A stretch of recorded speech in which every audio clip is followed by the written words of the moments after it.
Welcome back, students. We're getting really deep into boxing now. So at this point, you've probably learned how to stand, right? Have your two triangles, your hands up, your chin down, your shoulders up. We got punches 1 and 2. You're jabbing your cross. Punches 3 and 6. Your lead and your rear hooks. And punches 5 and 4. Your lead and your rear uppercuts.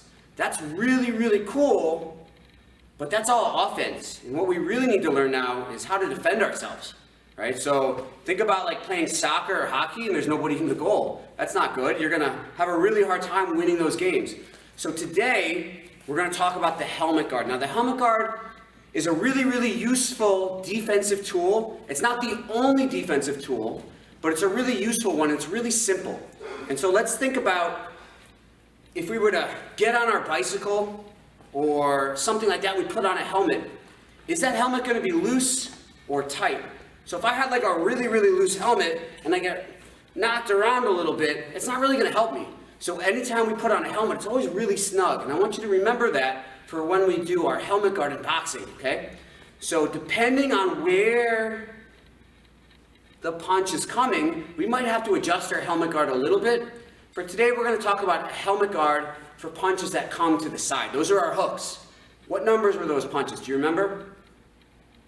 3 and 6. That's your lead and your rear hook in that order. So when I block a hook to my lead side, I'm going to take my lead hand, which should be up already because we're in good stance already, right? Slide it back and grab the back of my head, and I want to seal everything in really tight like I put on a really snug helmet. So I seal that arm tight to my head, and I don't have to move any other part of my body. I just lift my arm and bring it back. Lift my arm and bring it back. Depending on where the punch is coming from, I can move my elbow accordingly. It's really simple, but it takes a lot of practice. So I'm going to call Coach Izzy in here now, and we're going to show you how to block a punch in real time, and then go on to our punch counter system, which is really cool. This is where we're like playing tennis, but instead of tennis, it's boxing, okay? So we're first going to show you what it looks like to block a punch with our helmet guard. I'm going to throw a couple different hooks to Coach Izzy's guard, and he's going to move his hands and elbows accordingly. So check this out.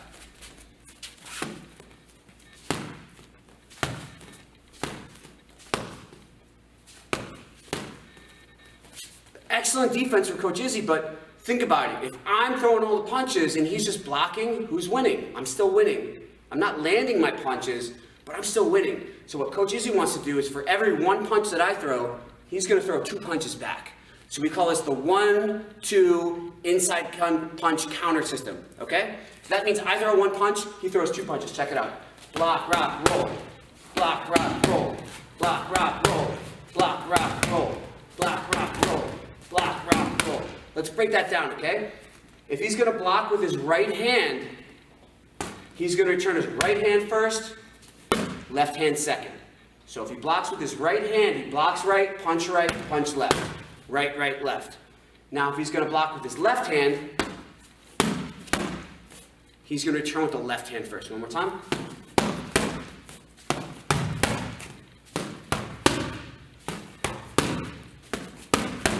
Coach Izzy, here's a black belt tip. When I'm throwing punches at him, he's not looking at the punch that's being thrown. He's looking right in the center, and he's seeing my shoulders turn, and that's telling him exactly what I'm doing.